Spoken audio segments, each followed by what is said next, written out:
you like to get things done quicker, faster, and with less effort? So do I. So I created a Facebook group called Assistance, Automation, and AI for Mental Health Providers. You can search it in the Facebook search panel. And I created this because I love to talk about this topic. I love talking about assistants and how to hire them and manage them. I love automations that do things for me quicker, faster, better. And then AI is just exploding on the scene, and I feel like I'm talking about it all the time, and my friends are talking about it. So why not create a community group where we can discuss these things together, share ideas, and get things done quicker? I'd be humbled if you joined the group and started contributing your favorite tips and tricks on assistance, automation, and AI for mental health providers. Go to the show notes, find the link for the group, or just search up Assistance, Automation, and AI for Mental Health Providers in the Facebook search bar. We'll see you there.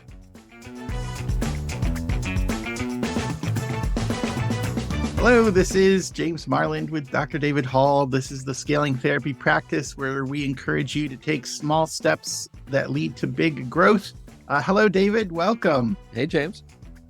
This week, we're going to be talking about the importance of hiring decisions and how to make great hiring decisions. But first, we're going to do our tip of the week. So, David, do you have a tool, tip, or tech of the week?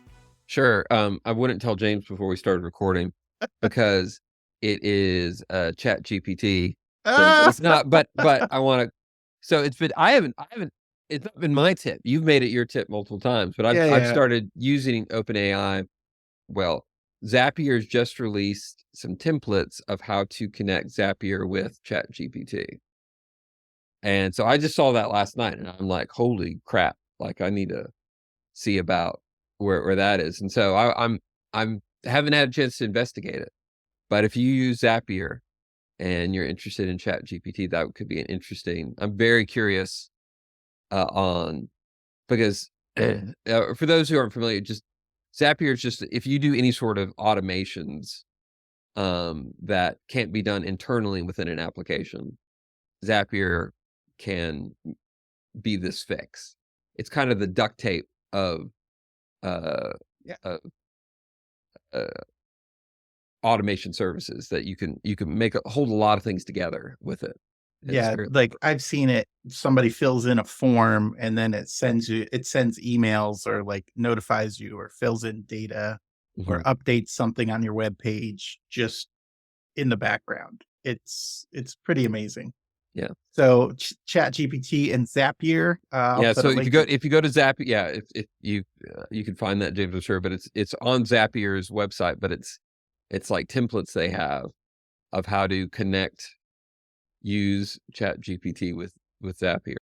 Okay, so my tip of the week is, everybody knows, or you should know, I love Audible, and my new book of the week is The 4-Day Work Week with Tim Ferriss. I see it on. It's a very not new book, but it's it's not a new book, but you see it on everybody's to read list, know, and so I finally, I finished my last book, and so I was like, well, what should I do? And this came up, so I started doing it, and I'm really liking some of the philosophies and questions, like questioning the standard quo of you got to go to work for 60 hours a week and grind away, and there's no other way to do it. There's no other way to make a living. So just put your head down and work, and hopefully you get the results you want. And, that's kind of how I've done things for the last 30 years. Just work hard and hope things turn out. But he's sort of like challenging the status quo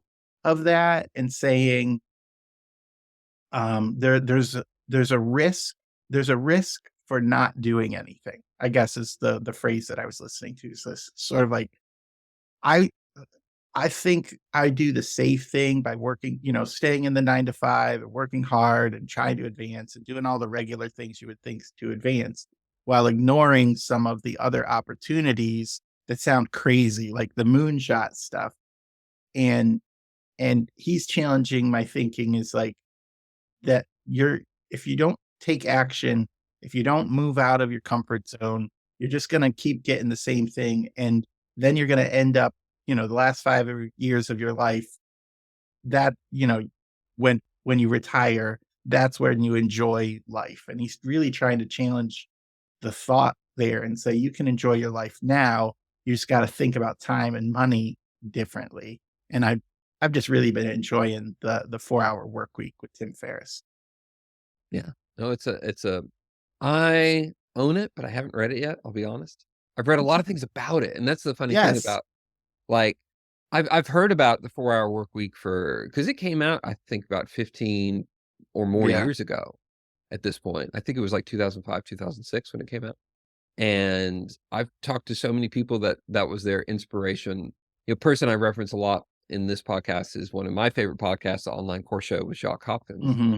And that's part of his, for so many people that create online businesses, that's often part of their story is, well, I read the 4 hour work week and I thought, oh, I don't have to be grinding out a 9 to 5, and here's a different way to do it. And how do I, implement this in my life? And he has a podcast still, I think, Tim Ferriss. And I'll have to check it. Check yeah, it out. so yeah, great tip.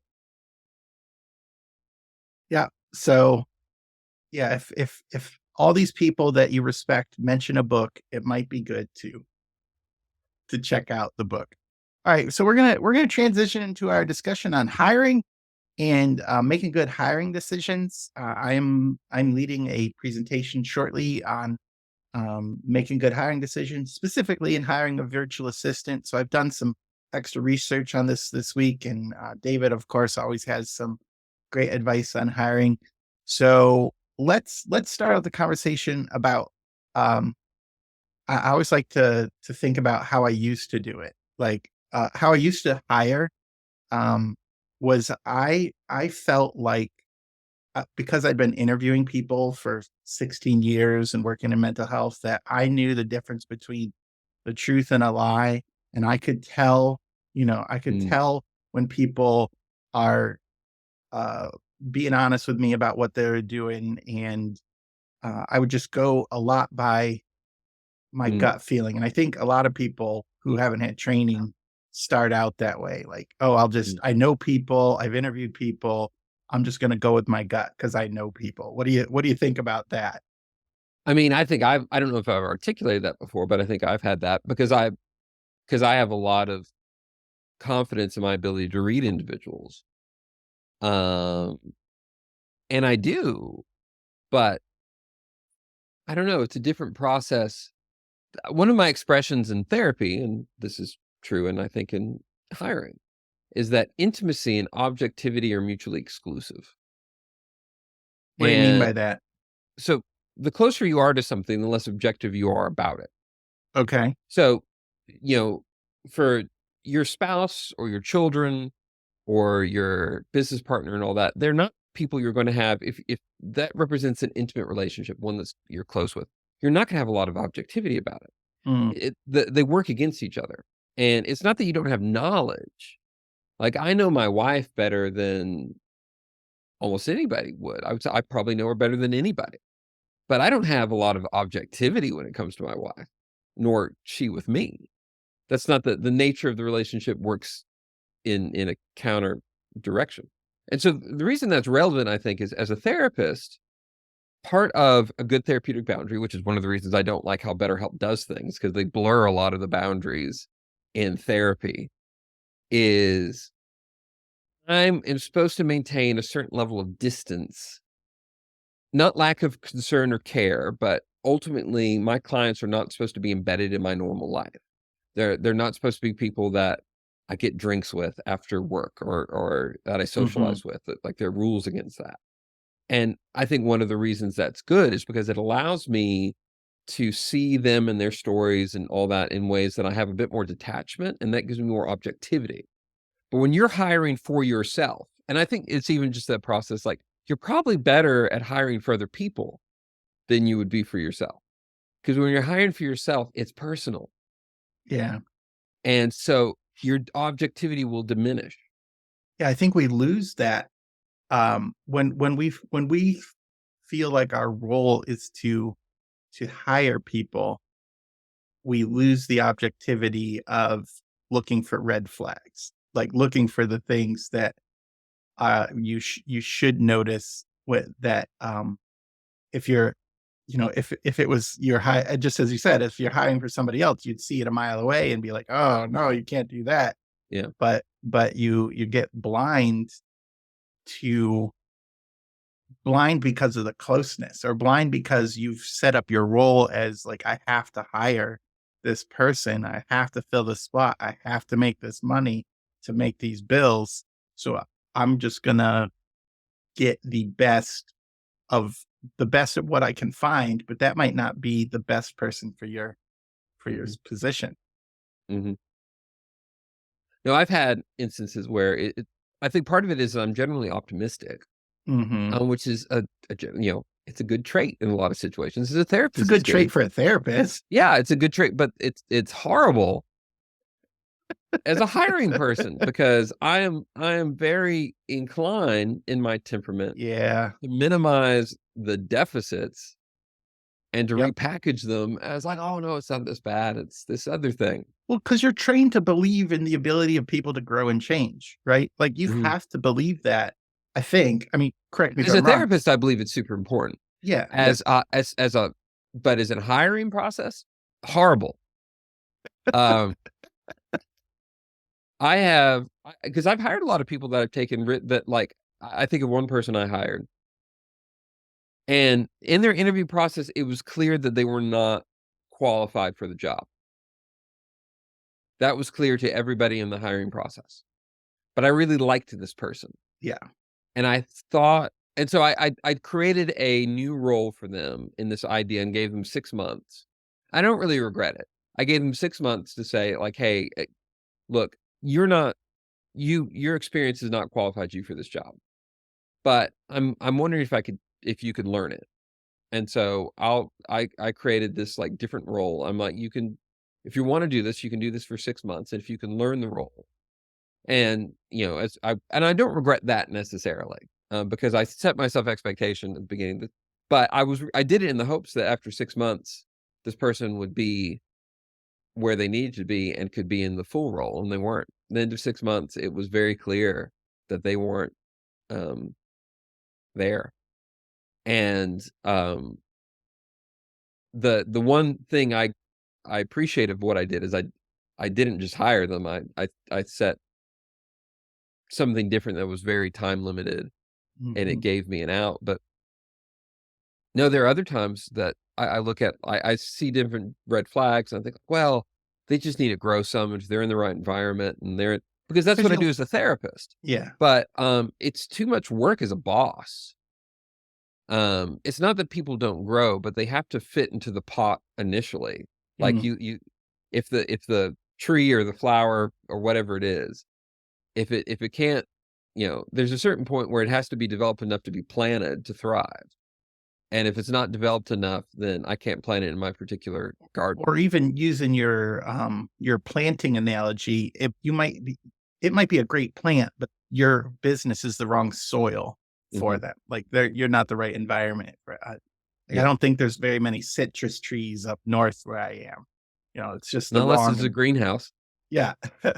Which takes a lot of effort and work, and going with the analogy, if you're a business that has a greenhouse, you might be able to transplant people. But I think most do not have that environment to take the wrong fit and transform them into the right fit. We think we can. Like, I don't know how many times I've hired people, just like you said, oh, I Mm. think I can, Yeah. I think they have the right skills. I think they have the right personality. I hope I can make it work.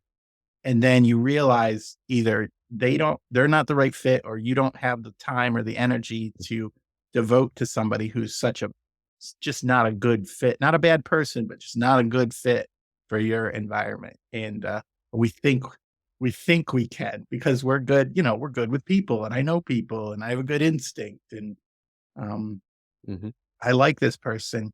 I think the term I'm searching for, when you were talking, was confirmation bias. Does that fit? Where you I agree. Well, you go in already with the yes in mind. Yeah, like, I'm a And hiring manager, I have to hire people. My default is, if I find default is somebody yes. yeah, Yeah. my default is yes. and I'm trying to maintain in the default.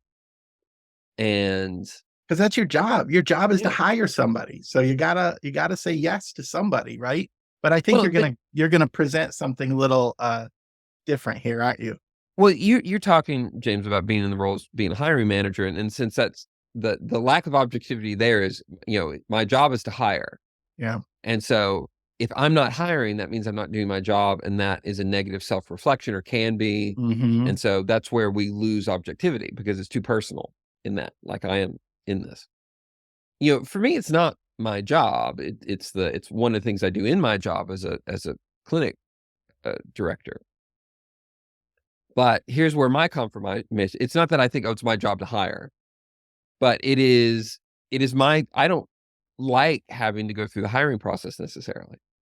And so part of the reason I've pushed forward with people is I'm trying to solve the problem of having a certain number of clinicians in a practice. Mm-hmm. And how do I reach that? My goal is to be able to reach that and quit hiring, is my personal goal. And so I have the vision. It's sort of like you go to buy a car and you go to the car dealership, and what they do, the sales process is they get you already imagining yourself in this car.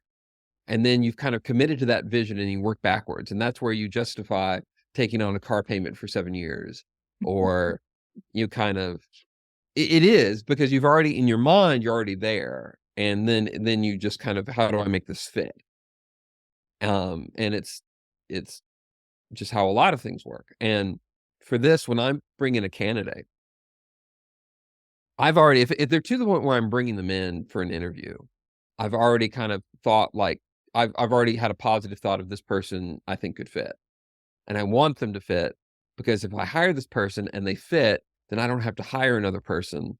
And that means I don't have to hire right now, which is great. That's one less thing I don't want to have to do. Mm. And so I'm trying to solve a problem. And I think this kind of goes into, if you're a problem solver, you want to find solutions, and you want to find solutions as speedily as possible. And to say no to candidates doesn't feel like a speedy process. And particularly when you don't feel you're inundated with quality candidates. It's funny, like, and this could be a conversation for another day, of posting ads. Because I've done, like, for hires, posting jobs, because I've done it before on Indeed and Monster. Here's what I have never, ever gotten a quality candidate I felt that I hired from, ever. And so I am very, now, that it could happen for other people. I don't want to knock that, but at least in my own process, my positive hires have been from word of mouth. But people that are responding to a job posting on a board, I get, but that is Well, discouraging, because I'm trying to figure out what's the best of the worst candidates in that situation. yeah, I think that's a flaw of job posting boards, where we think if I post it, they will come, type of thing. Like, if I post my job, they'll come. But what we end up posting is things that um the post attracts people who want a job, not necessarily your job. Mhm. And so if we don't put in, like, I know people do this, but I think a job posting needs the mission, and then the tasks and the behavior that you're looking for. It's, like, super clear about what you are going for. And then the hidden thing I put in my job posting is, if you really want this job, or if you're interested in this job, put in the subject line, please look at my resume, or I'm really interested for this job. Because the people who aren't just looking for a job, the people who want to work for you, or your practice, for your mission, will read the post and do it. The people who are just looking for any job anywhere will just fill it I out. get one that starts like "Dear Hiring Manager," Yeah. or "Dear," like, where it's Yeah. very, clearly like it's going out to a lot of places. It's just Yeah. but Mm. it is for me. So the lack of objectivity for one role could be like, well, it's my job to hire. Either Mhm. it's my job in this company or this firm or this practice, or it's what I've been hired as an outside consultant to do.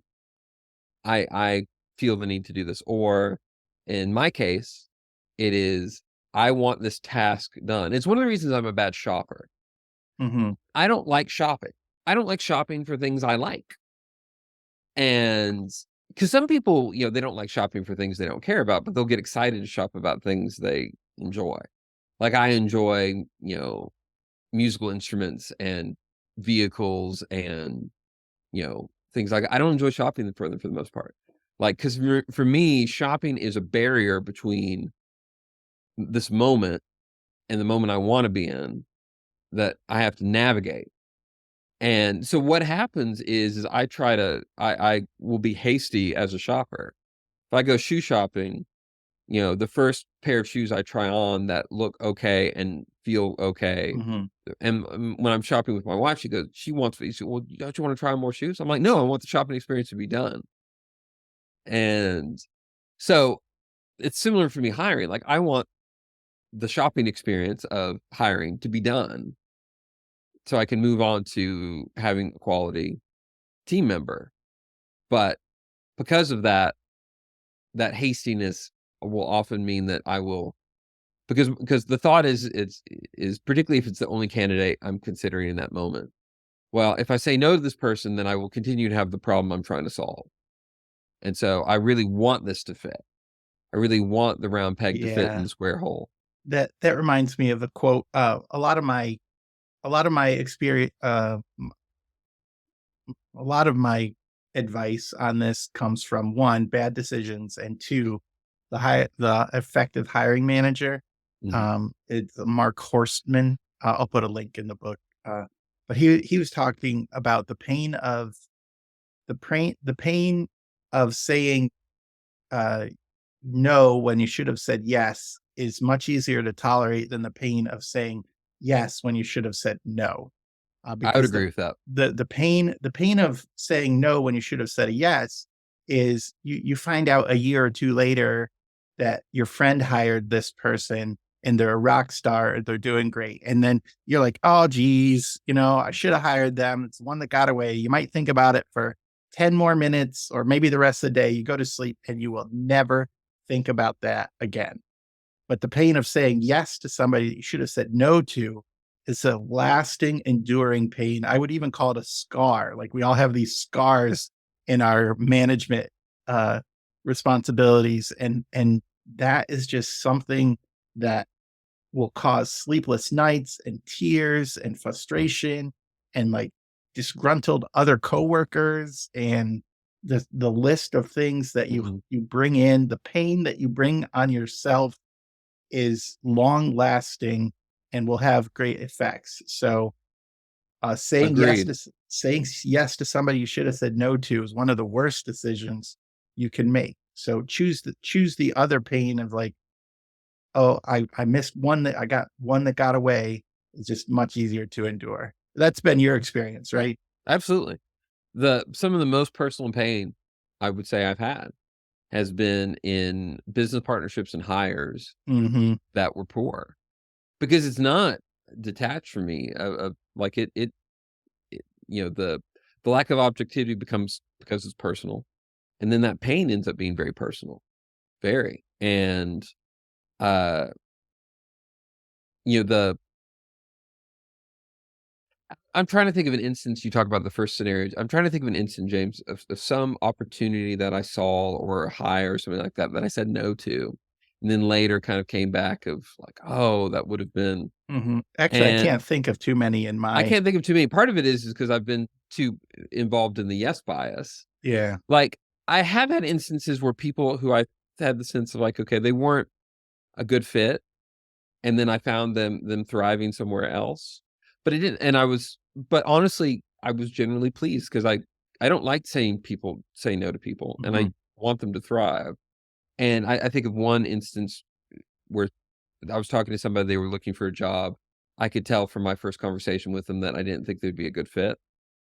But and they were very disappointed when I didn't tell them like there was gonna be. But I did say, "Well, here's some other opportunities if I was in your situation I would explore." And they took my advice and they sent me a LinkedIn message later saying, "I wanna let you know I took your advice and I talked to this group and I've just been hired and I wanna thank you so much." And I was pleased with that. Like for me, it was kind of consolation to help me not feel as disappointed that I said no, but I didn't have the thought of like, oh, well, maybe I should have. So I Hmm. can't think of an instance Yeah. where that was like, oh, that would have been so. And anything that is coming to mind feels very small. Well, Like, yeah, yeah, like it's not it yeah, it's not the enduring pain. Like the book says something, I think it's something like um when you make a cake, you can substitute flour for sawdust. You can bake it, but you just can't eat it. Like you can get the wrong people in, but it's just eating painful cake for months and months. yeah. Um, and this leads me to one of my tips, is and so I grew up, independent Baptist, which means I s I grew up not playing cards, watching movies, listening to rock music, or swearing, and I don't know if this is gonna, like I struggle saying this phrase, but, because of the swearing instance, but it's burned in my head. If it's not a hell yes, it's a hell no. Like, you you have to it's so strong. Like, if you are not like, "Oh, this person is perfect," then you have to get into the mindset that you let them go, because you're gonna eat that bad cake if you leave them in. I generally agree with that phrase. It comes up in dating, and Oh, I does do it? Okay. it does, but I'm more it's funny, I'm more circumspect with people in that because I think sometimes people have unrealistic expectations Sure, sure. of that. I generally think it's true. It is, but I I think sometimes it's figuring out what are the things that lead to your yes or no, and there are some examples with this I think of. There was one person, that wasn't a hire for me, but for a friend of mine, who this person came across as the person that was hired, had some very quirky, awkward things in there that on first glance could be kind of off-putting, at least to my friend that was hiring. And I was talking with them as they were trying to be like, they seem to be a good candidate and all these sorts of reasons, but they just seem a little awkward. And I said, "Well, I see how this is off-putting to you," but I said, "Do you think this would be off-putting for your clients?" Mm, And they reflected on it and they said, "No, because I think for the sorts of people we serve, they would find it as disarming." And I'm like, "Okay, well then consider it." And they ended up deciding to hire them, and ultimately they got over this person's quirks and was able to see like, "Oh, this person really did fit." But, so I think sometimes we have to get out of our own way, but generally, I agree with that. But reflecting on 2 different hires of mine, and this is where I think sometimes we should ourselves, like, "Oh, I should have seen this." mhm. Sometimes yes, but sometimes no. So there's one person that I'm thinking of that they gave me indications in their interview that I should have said no, that I talked myself out of, because I was already, like, past my own tipping point of, like, "But I think this person's a good candidate, it should be fine, da, da, da." And they gave me some early indications and continue to give me some. And it went far too long. If I had not hired them in that moment, it would have been better. If I would have, uh, moved them on sooner, it would have been better, but it drug on and it just got worse and worse. Like the cake, that sawdust cake, it's not appealing when it comes out in the oven, but it gets less appealing every day. Every day you eat it, yeah. Every day it gets worse, not better. And Uh, so that's one instance where I can think of where the dynamics where it was clear, like, the expectations weren't well aligned, that, for this person that there was lack of certain maturity. There were lots of things that could have been indications of like, "Oh, this isn't mm, I need to not be so optimistic." And that's warning signs. But there's another person I think of that was an equally difficult hire they didn't stay very long, it didn't end very well, it in my feelings of it. But there weren't a lot of warning signs. I look back on their interview process, they didn't give warning signs necessarily. It was truly a surprise. And because here's the thing, you could be really you could take all of the advice that James is giving, and you're still going to have bad hires. I don't know if there's any way to eliminate that, but the goal is reducing it, and how to what are the signs. But here's one of my signs I'll give for therapists very proud, because I hire pre-licensed therapists. A lot of people don't, because of either it doesn't work in their financial model or legally. But how my practice works is we'll take on people that aren't independently licensed yet as postgraduate supervisees, that they work as employees in my practice. That is controversial in certain clinicians, because the idea is this is not the sort of job that a postgraduate should have. A postgraduate needs to work a much harder job for less money. They need to do community mental health. They need to do, because basically I offer what ends up being a very lucrative and not that hard job for people. And friends of mine are like, look, they haven't earned this yet. They haven't, they need to go. But I think there are issues with that, because we do have this mindset in the industry that, like, you've got to suffer and be overworked. Just like everybody else. And so it becomes kind of like this hazing ritual, which does that actually lead to positive client care or therapist self-development? So I hear the critique, and I don't feel it's without merit, but I also think the critique has critiques to it. But here's one of the things I've learned, that if somebody feels too entitled to this as a pre-licensed early career therapist to the sort of job I offer, they are not a good fit.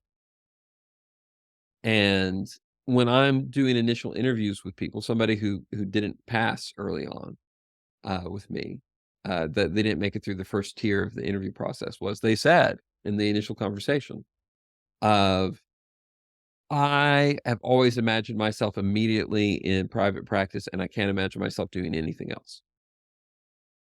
And I thought, that lack of imagination is going to make this difficult. Because I find that people that end up doing that, they're not happy. They often feel like it's that the job that they have in my practice should be more than what it is. It should be more money, or it should be more freedom, or it should be more. And it's pretty good on the freedom and the income index. But if they come in with this was their minimum, if the job I'm offering them is their minimum expectation, it's very hard for me to keep pace with that. The sort of candidate that does well is the one that even is a little hesitant, that, like, am I really ready for something like this? Yeah, I can relate to that, because some of the questions, well, I might not have articulated it as good in the early days. Was I wanted people who loved doing the tasks of a virtual assistant, because I hired a bunch of virtual assistants. They didn't feel like it was beneath them. Like, they didn't feel like, I'm too good to answer the phones, or I'm too good to answer emails. Who is this therapist? You're my boss. Who's this other boss that I have? Those types of things, that type of behavior. And I think it's the job of the person hiring to ask great targeted questions that get to those behaviors, to, like, root out what is the behavior that I need, and how do I ask the questions in such a way to help them demonstrate that they have this characteristic or this behavior that fits in my group. Because somebody who has bigger dreams might be good for another position, but if they don't see themselves as, like, a helper for a virtual assistant, let's say, then they're not going to do a great job, because they're always going to be in conflict with getting all these tasks to do. Just the same way they don't see themselves working in a group practice, then they are not a great fit for working in a group practice. Absolutely. And, there's small things that I've learned. Like, one is we have a kitchen at my office. and the kitchen has a dishwasher. It's the only practice I've worked in that's had a Hmm. dishwasher. And one of the things I said is that, like, first off, do not leave your coffee cups in the sink. Put them in the dishwasher. And when the dishwasher's full, start the dishwasher. And if you show up, empty the dishwasher. And I've had some people, no one with me currently, but I've had some people be like, I don't feel it's my job to empty the dishwasher. I'm a therapist. And I'm like, you're one of the roommates. Mhm. But basically they had this idea that someone else, this needed to be the job of somebody else, that this was, in your words, James, kind of beneath them. Mhm. And I've said, like, look, this is But that's the behavior of a team member. Like, you're looking yes, for people who look out for each other. Like, this will yeah, show up. It's not about the dishes. Like, yeah. it's No, not it's not about about the the dishes. It's dishes. yeah, it's about all the things that's connected to, and just this Yeah. mindset that, like, because one of I shared office space with another practice at one point, and the principal of the other practice put the sign over the sink and said, "When you leave the dishes in the sink, who do you think puts them away? The dish fairy." Like, but because of this whole thing, like, oh, but basically it's this, like, what I'm doing is more important. And it's even kind of I worked with somebody once who he had a job as a business manager for a physician group. And one of the things that they had, which was, he had these physicians, a lot of them were surgeons, ER physicians that wouldn't be up to date with their charting. But they had a very kind of, their idea was like, I'm saving lives, I'm doing this, like, someone else can finish the paperwork. And they had this thing where that you weren't paid if your charting wasn't up to date. And talking about so many people being so, like, put out by that. Be like, where's my paycheck? Yeah. It's like, well, you're not up to date with my charting. It's like, well, I haven't had time for that or whatever. Like, I'm out saving the world, and and it was not to diminish that the fact that they are saving lives isn't important, but, like, so is this other thing, and it's part of the job. Yeah. I don't know where this fits, but um, when you don't complete your paperwork and the insurance comes and audits your paperwork and they see that 20% of their clients didn't have their notes done, then they take back 20% of their everything, Yeah. Yeah. everything, not just your stuff, everybody's stuff. So, you're saving lives, but if you crash the company car, if you crash the company, then Yeah. nobody gets help. So do your Yeah. notes. And Anyways, that's a big deal. But anyway, it just becomes the point of, that's off the side. Yeah. well, Anyways. but it becomes like, but you articulated something a few minutes ago, James, that I think is important, because you said, for me, I'm looking for team members, and that's absolutely true. Mm, For someone who comes in and wants a paycheck for work, they're not a good hire for me. I don't have that sort of practice. If they want to be a part of a team, like, not just that word, but, like, they seek it out, and that's clear in their behaviors. Like, do they seek out collaboration? Do they seek out, building relationship with their coworkers? Do they, seem to enjoy being around?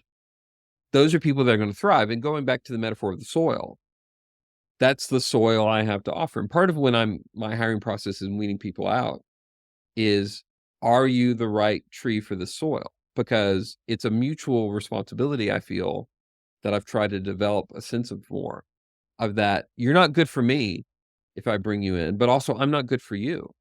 It's me yeah, I hiring could you. kill you. Yeah, hiring you could be a great disservice for your Yeah. career development. Yeah. And how do I articulate that, make that as clear as possible? And I've had, um, and when one of the things I've learned for hires, if they're trying to talk me out of it, keep trying to give them a gentle no, because it's clear that, like, the soil and the plant don't match, and they want to fight it. That's even more of an indication, because I'm like, if like, or if you're saying, like, I'm determined to do this in spite of all the evidence, then Mhm. that's not, like, that's a problem. And so, uh, what are some of your other tips in the process, James? So, just quickly, I think you got to know what the right behaviors are for your for your office, and you were starting to like talk about the teamwork and the thriving in that type of environment. So you have to identify the behaviors that people need to thrive. You can't just like take something from Indeed, which I've done in the past, and like a template job description and just post it and think you're going to get the right people. So spend some time writing down the tasks that need to be done. Like, what are the things that lead to um, success in your office? And then what are the behaviors that get those tasks done? So if not can't seeing patients is probably high on the list, you know. And Yeah. so what are the behaviors of somebody that sees patients? You could probably list 4 or 5 of them. 1 is not canceling, 2 is being dependable, 3 is keeping a good calendar. You have to know those behaviors for what you want. Like, write them down, identify them. If you don't know what they are, find an A player that you have and see what they're doing. What is their quality and quantity of work? What are the reports they produce? What do they do? How do they get the results that they're supposed to do? Start there and do it. If you're just a solo practice and you're either hiring a virtual assistant or another therapist, ask a friend, you know, what are your A player behaviors? You got to know what the behaviors are. That's tip number 1. And tip number 2, we've talked about it, is like, not don't just know them, like use them. Take off the hat of the therapist and, you know, knock down the walls of confirmation bias and put your default to no and start reviewing things according to the behaviors that you need. Like, you have to have standards. Every other industry has standards. You know, your tax guy has standards. Your building, you know, the guy who does the foundation for your house has standards. Everything has standards. If you don't live according to standards, things break. So set the standards, use the standards, and then the 3 is just like filter, root out the bad hires so that all you're left with is potentially good hires.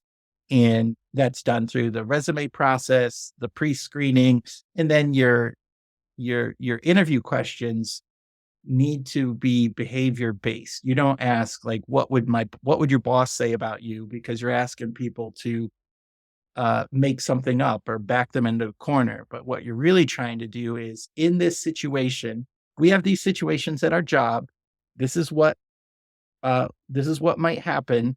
How would you handle, or how have you handled a similar situation? So it's basically a 3-part question. A helpful lead in, an open-ended beginning, and then the behavior you're looking for, because you're making it easy for the person who has the behavior to answer that question and hard for the person who doesn't have the behavior to answer that question. So, for example, for cash-based client practices, if you're hiring a virtual assistant, you might say your helpful lead-in is, sometimes people want to use their insurance, but we don't take insurance at our practice.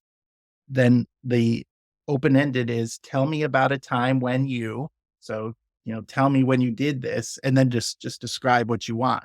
Tell me about a time when you explained the benefits of a service, the benefits of the service that didn't take insurance, because the people who have done that before will know exactly what you want and how to do it.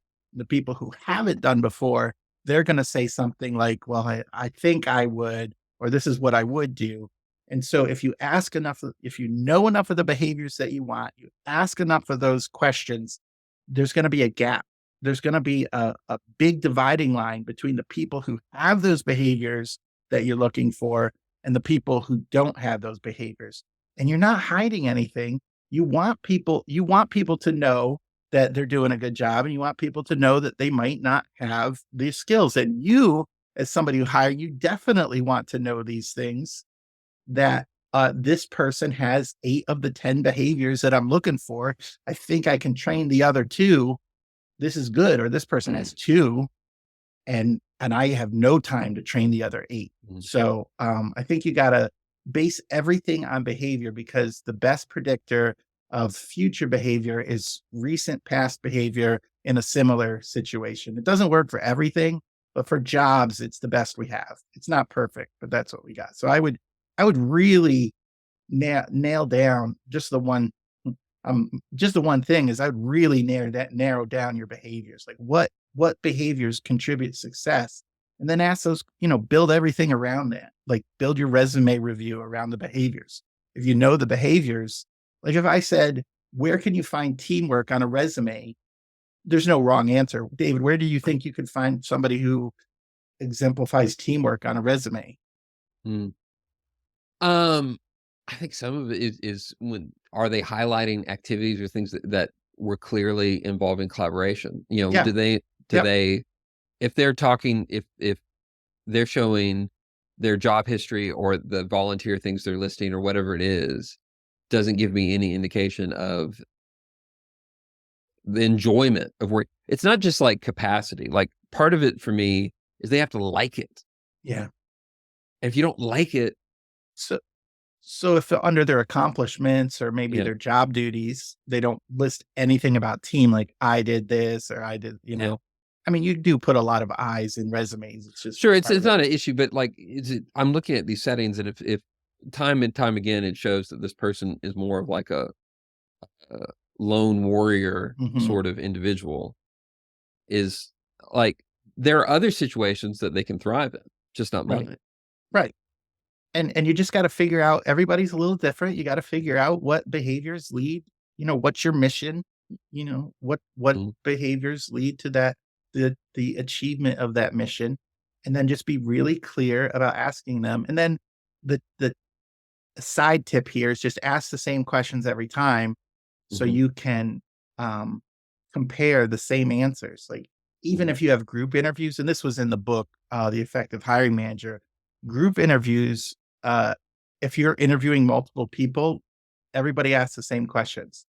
So when you mhm, compare, you're all comparing the answers, and people would think, oh, won't people get bored about that? Won't people stop answering the questions? And the good hires don't, and the bad hires do. Like you can fool people for an hour, right? I think that's mhm, part of the problem. You can fool people with good answers for an hour, but you just ask the same behavior interview questions, and then when you're comparing it, you can compare, and you have a meeting and talk about, why you would hire this person. Eventually you have to make a decision. And mhm, so you have to decide what is the standards for that decision. mhm, And I would hire this person because they demonstrated, you actually phrase it this way if you're doing it in a group. I would hire this person because they demonstrated behavior A, B, C, and D. mhm, And that's why I think they would make a good hire. Because you can't just say, I think, I hope they would be a good hire, or, you just got to have good reasons for it. And behavior is the best predictor. I'm pretty strong on that because I've just had some terrible hires that I should have had I should, like you should on yourself, but I should have had seen the red flags, and I didn't have the standards, and it was mhm, painful. And that's why I am really passionate about helping people prevent scarring themselves more than they need to. mhm, mhm. All right. So those were some of my tips. Anything else you want to say before we go to the one thing? I don't think so. So here's the one thing for me, which is, and I don't know if we've said this. We talked around it. I don't know if we said this exactly. If faced with poor candidates, it is better, in my belief, just not to hire than to hire the wrong person. One of the things that have led me to justify people is I maybe even have the conscious thought like this may not be the best fit, but it's a warm body. And honestly, that's never served me ever, ever, ever. Because I'm trying to solve it for me, if it's I'm trying to hire a therapist and it's like, well, I need more therapists. It doesn't it's better for me just to have an empty office, an empty spot than it is to have somebody that because their work. It's work to take on somebody and to get them up to speed. And then if they don't work out or it ends up being negative for the overall work experience and it's just not worth it. The lost revenue is minuscule compared to the cost otherwise emotionally. If Yeah. I'm trying to find like somebody to run my social media and I can't find anybody that's good, then I guess I'm still running my social media. And even if I don't like doing it, and even if like I'm not doing well, you will, it's not that like you being stuck with the job is a good answer, but it is far better than hiring the wrong person. And I don't want to be, I guess, too absolute in it. Certain things require less skill sets. If I hire somebody to mow my lawn and their job is the consequences of a poorly cut lawn is going to be less significant to me in my life than other things. But I could say specifically for practices, if it's just like, well, I want to grow the group practice, but I'm not finding good candidates. You know what? Then it's not time to grow. Mm, Grow slow, and it's or be willing to grow slow. mm, yeah. Um, is so Great. yeah. Your lawn mowing example made me think of my uncle or my wife's brother hired somebody to mow the lawn, and the deck wasn't level, and he chopped every up and down. He chopped holes in the lawn with the blade that messed it up. So there are people who can do a really bad job Yeah. mowing lawn. Anyways, it just made me laugh. Yeah. Because he was like, "Didn't you know? Didn't you Yeah. didn't you feel it? Didn't you see it?" Anyway, okay. So Yeah. my one thing is probably just the same as your one thing. It's that if it's not a hell yes, it's a hell no, Mhm. because you can't overestimate the pain of the wrong hire. Like Mhm. that is just something we think we can do. I hope it'll get better. I think I'm good. I'm great at teaching people, and then you end up with somebody who makes you cry at night, or like grit your teeth for the pain you're going to have to endure in the morning, is Mhm. just not worth it. So look for those red flags. Make your default no, because it's easy to hire somebody, but it's super hard to fire somebody. So just Mhm. just make your default no, and look for the people who are the great fit that will thrive in your company. So Mhm. that's it. Well, Mhm. thanks, David, for a great episode. Mhm. Thank you, James. This is James with Dr. David Hall.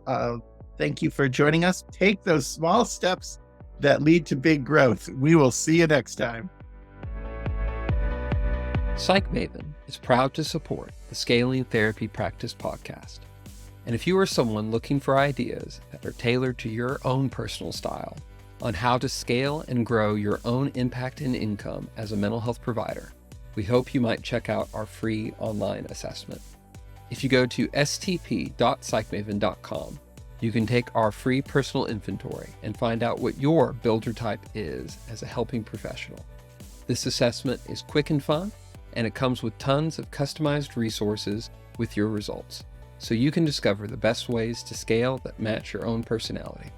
Find the assessment at stp.psychmaven.com.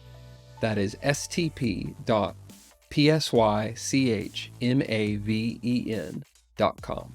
Have fun with it. Thank you for listening to the Scaling Therapy Practice. I hope you enjoyed the show. I want to remind you that the content shared today is for general information and entertainment purposes only. It shouldn't be considered as legal or tax advice. If you need a professional advice in those areas, please consult with a licensed attorney or accountant. But thank you so much for listening. The Scaling Therapy Practice is part of the SciCraft Network.